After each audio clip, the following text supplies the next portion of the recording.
myself, they call me J-O-N to the easy E-N. Know that we undefeated, y'all are beneath them speeches trying to air a grievance. But his lines are overhead, better check the air for clearance. Call the tower, this is ours, clear the heat, the air apparent. Really I've never been better, legacy this is forever. All the more times I've been severed, I'm raising the bar, you can go ahead and measure. Think about time for a toast, time that we welcome to go. What is up YouTube? So सबसे पहले तो I want to make it clear that all the videos from now on are going to be in English so that we can target audience worldwide and show people from world over what we Indians are about, and I can make content to not just educate all the people in India but also the people everywhere else, because I've been getting support from everywhere and English is spoken so widely in India. Every school, most schools are English medium, so I don't understand why you people want me to talk in Hindi when we all can understand English. And I will be more considerate for everybody and try to use simpler words and talk slowly so everybody can understand, but that's how the next two videos are going to be. Secondly, thank you so much to every one of you. I'll say this in Hindi. Thank you so much उन हर सब supporter को जिन्होंने मेरे को इतना ज़्यादा support दिया है over the years to make it possible for me to hit 100,000 subscribers.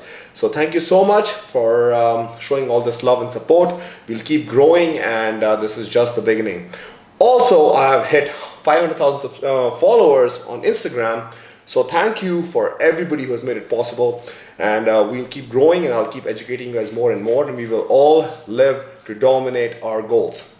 So this video is about question and answers. So without wasting any time, I asked a lot of you on Instagram to ask me the questions that you want me to answer on YouTube. So I've done this once before, but this was long overdue. So I'm going to start answering these questions one by one and you guys will see what the questions are. First question, what inspired you or what made you to come to bodybuilding? So I started bodybuilding in 2011 when I first moved to Canada, and at that time I couldn't play any sports when I came here because of my schedule for engineering, and all my courses for labs, they used to always happen from 6 p.m. to 9 p.m. 3 times a week. So I couldn't play any sports because that was the time for sports practices. So what I ended up doing is going to the gym, and that was the only place I could go train after 9 p.m. So I used to usually train around 10 to 10:30 p.m. get a 1 hour, 1.5 hour workout in, watch all the YouTube videos, learn how to train. Bodybuilding.com back in the day was very big, forums, and just kind of educated myself on how exercises are and what to do. So what made you come? As I said, that's exactly why I started bodybuilding, because I couldn't play any other sports. I was always active in sports like cricket, soccer, and basically anything, even sprinting back in my high school days. So yeah, that's how the journey started. Best exercise for chest. So over the years, what I've talked about in my chest workout videos is that I feel the best exercise for chest that has made the biggest difference in my chest is decline press. So I do a lot of decline Smith machine press or decline bench press, mostly Smith machine, because I find it easier on my joints, easier on my chest to control, especially when I don't have a spot. And especially if you guys have seen what happened to I don't remember the bodybuilder's name, Ryan something, who Larry Wheels was spotting. If you guys see, that usually happens, 99% of pec tears happen by doing bench press, whether it's incline, flat, or decline. So I just don't like it. There's no point in doing that. You can do the same thing on Smith machine, get a better squeeze and contraction. That's what I'm about. So yeah, I think that's the best exercise. The second best exercise I would say is incline machine press. And third question is cons of taking steroids as a professional bodybuilder. Infertility is going to happen. So this is something I feel a lot of you want to ask and want me to answer. So cons of taking steroids as a professional bodybuilder. There's anything you put into your body, whether it's a medicine from a doctor, whether it's anything that you don't really need, is always going to have an adverse effect. How much of that adverse effect depends on how safely you do things, whether it's taking ibuprofen. If you take too much of ibuprofen, which is a painkiller, you will have side effects. You will suffer. Same thing if you take crocin. If you take too much of it in one day, you're going to feel nauseated. You might even need hospitalization. You might even get stomach cramps. There's so many other things, even organ failures and stuff. So people have died of Tylenol overdose, which is also a painkiller in North America. If you guys Google it, you'll see it. So there's always risks to anything you take into your body. And when you are a professional bodybuilder, you have to weigh your pros and cons of whether it's worth it or not. If you are a professional bodybuilder, which means this is your profession, obviously the pros are outweighing the cons if you do it in a safe manner. So a question like, is infertility going to happen? Yes and no. If you do it recklessly, if you don't do it properly, if you don't have no knowledge about it, if you just go to a random trainer and he gives you random knowledge and just hands you some steroids and gets you to do something randomly, of course it can happen. But if you do things safely, if you do things not recklessly, there is very high chance that it won't happen. Like, you won't get infertile. So it really depends on how you use it. And if you do it safely, it shouldn't cause an issue. Best post-workout meal. So I made a video on this, but for me, I feel like the best post-workout meal is either cream of rice, which is blended or ground parboiled rice, or with whey protein, or you can have chicken and rice. So for me, or if you're bulking, you can have some bagels or some bread with some sugar-free jam or regular jam, as well as some chicken. So I don't like to have more than 2 to 3 scoops of protein a day. It's a supplement, it's not food. You can't substitute real food with whey protein, so don't even try. Yes, it's convenient, so I like to use about 1 to 2, sometimes very rarely 3 scoops, but mostly about 1.5 to 2 scoops of protein a day. So if I like to use it pre-workout, my whey protein and cream of rice is a meal that I take pre-workout pretty much year round, whether I'm on prep or whether I'm on off season. And for post-workout, I like to have either some bagels and chicken for post-workout if I have a lot of carbs, like if I have 600, 700 carbs like I have right now. But if I don't, if I'm like maintenance phase or if I'm like cutting down, I always like to have rice and chicken. Keep it simple, and that does the job. Where do you see yourself in 5 years?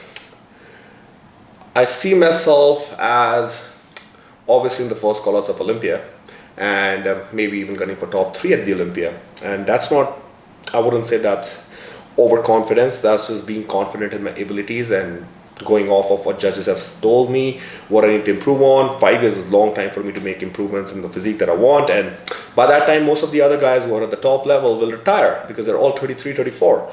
So in 5 years they'll be retired, so the next generation will take over. So I definitely see there, I see myself having more impact. I see myself educating you guys more. I see myself holding more seminars, just contributing to everybody who can benefit from me. So, and also I see myself being happy and contented, just how I am right now. I'm very happy with how my life is going and what my goals are and how I'm working towards them. So yeah, it's going to keep working even in 5 years.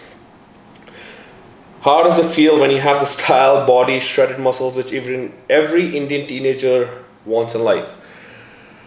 I don't think that what I have is something that every teenager in India wants. I feel like over the years I've worked on my physique. I started bodybuilding because I fell in love with the process. I never wanted to compete. I started competing in 2016. That was literally 5 years of training without Instagram, without YouTube, without competing, without any of that stuff. It was just for myself. So that's how I grew, and then now you people recognize me and you see and you can relate to my style, my physique, my personality. I really appreciate it, and it feels great. It feels great that I have this much impact on so many of you, especially the youth, the teenagers, the students. And that's why I want to do, you guys will see I have a big thing coming in the next few months that I am going to be contributing to the youth, the students, and you guys will really see when that thing is out. I can't really give you that much information, but in few months I'm working on that. Will you ever rave again? So if a lot of you know, after my engineering, I used to actually go to a lot of music festivals as my way of celebrating all that hard work I put in as an international student, where I couldn't go outside. I was working 2-3 part-time jobs and grinding my ass off.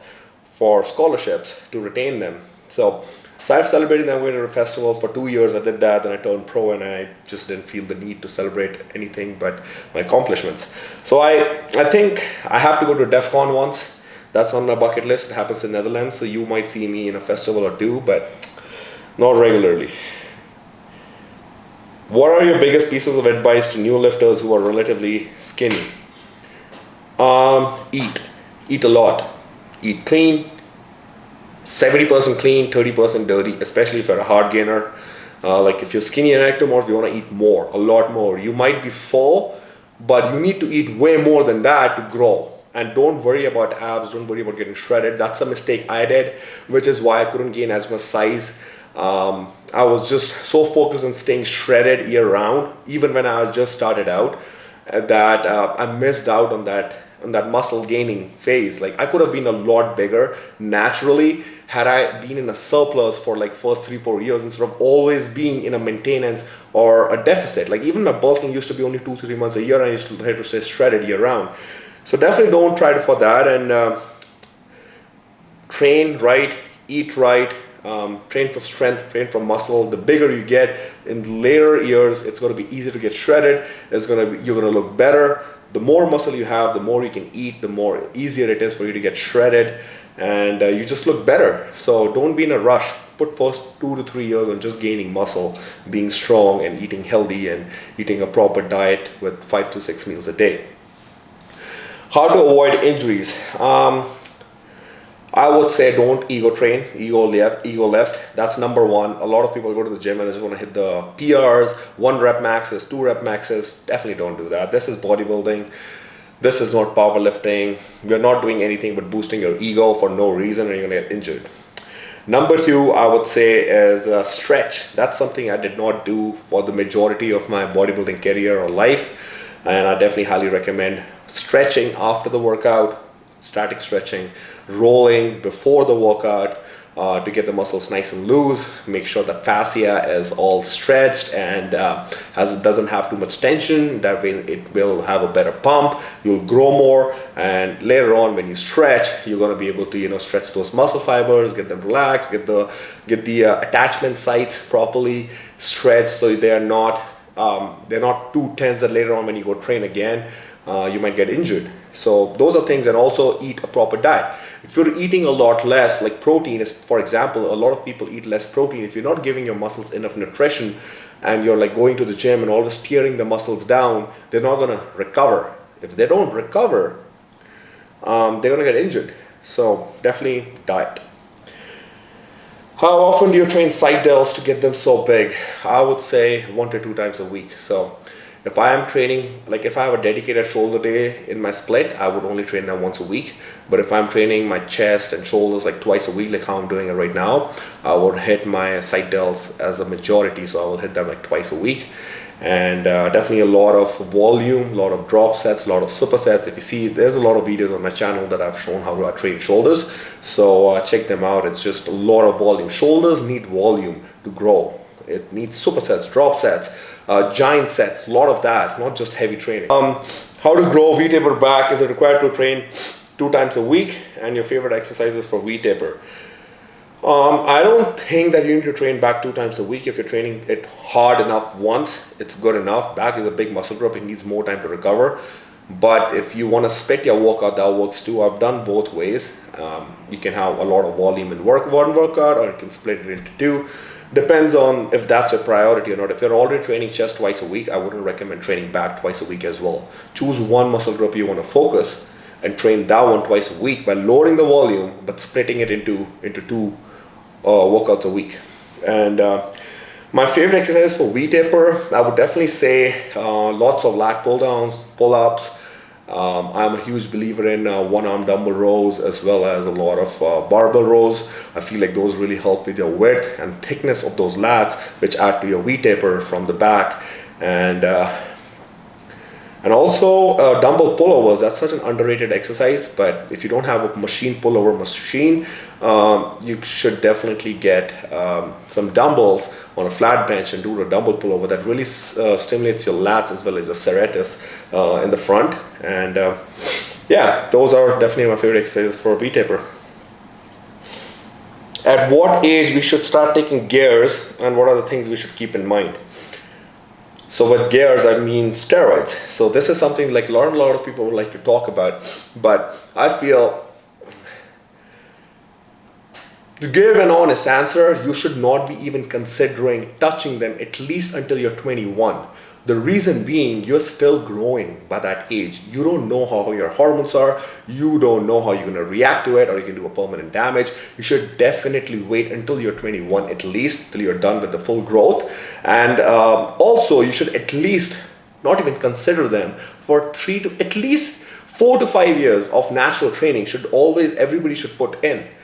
Because you can grow so much naturally if you train right and you eat right. People underestimate that so much, and they just want those quick results to be this Instagram influencer, Instagram model on the first day of training. It's ridiculous. You guys need to be patient. You need to do it for yourself, progress week to week. In the first 1 to 3 years, you can get so much stronger, so much bigger, naturally, if you train right and you eat right. Yes, it is costly. Yes, the protein is going to cost you, the meat, the chicken and everything. Yes, you will have to train the right way, but that's just how the sport is. Golf, can everybody play golf? No, right? Golf is an expensive sport. Everybody knows that. It's not easy. You need to buy the kit. You need to go to have a membership. Same thing goes for bodybuilding. It's one of the most expensive sports in the world. So it's going to cost you money, but that's the last thing you should be doing. It's what are the things that you should keep in mind? The things that you should keep in mind is that there could be damage that you can have permanently if you don't do it right way. Just because you have it accessible doesn't mean that you should be doing or using it without proper guidance. And proper guidance comes from a proper coach, not these trainers who just keep giving because they make money off of it. You guys don't realize a lot of these guys actually make money off selling these to you, more money than they make off training you. So you need to find the right guidance. Yes, it's costly. Again, it's costly, but it's your health. When you go to a doctor, do you just go to any random doctor, a fake doctor, or do you want to go to a real doctor with their health issues? Same thing goes in bodybuilding. Do you want to go to a fake coach or a real coach? All right. How much should be your healthy fat intake during the lean muscle gain phase? So for fats, I would highly recommend as a rough gauge to have whatever your weight is in kgs, have the same amount as your fats. So if you're 80 kgs, I would say you should be having 80 grams of fats, which are healthy fats, in your diet as a starting point, and then you can change it based on your progress. So you want to gain more weight or you want to lose more weight. There's a lot more to it, but that's a rough ballpark number that you guys can use. Is it possible to achieve a great physique being a vegan? Yes. You can, but you can't be a professional bodybuilder with it, because the amount of protein you need to eat as a professional bodybuilder, especially when you're 250 pounds, it's just you won't like the taste of those vegan proteins. But there's so many of my guys I've posted on my Team Bhuwan page on Instagram who are actually vegans and vegetarians, and they look amazing and they've made such epic transformations. I also have an ebook. You guys can find the link on my on the video, on the description of the video, to my ebook, which is a 12-week transformation for vegetarians and vegans, where I show you guys all the vegetarian protein sources. And I know I don't mean dal or chickpeas or milk. No, the real vegan protein sources, which is no carbs but just protein. And I've made a whole ebook for that, so you guys can learn from it, and it's very affordable. So I think it's only $40, which is almost 2,000 rupees, 2,200 rupees. For a 12-week program which has workout, cardio, diet, which keeps changing every 3 to 4 weeks. Everything is in the ebook. I think it's about 30 pages in there. So I would definitely say yes, you can achieve a very, very good physique naturally through a vegan diet. So I hope you guys like this video. I think I answered a lot of questions today, but make sure you guys comment, subscribe, like, so I can keep making these videos more and more for you guys. And see you guys next time.